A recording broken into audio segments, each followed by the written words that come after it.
Hello again, and we continue reading Ray Bradbury, A Sound of Thunder, Part 3.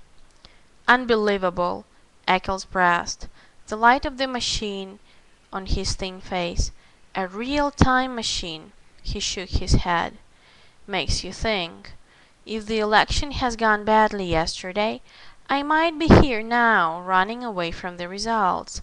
Thank God Keith won. He'll make a fine president of the United States.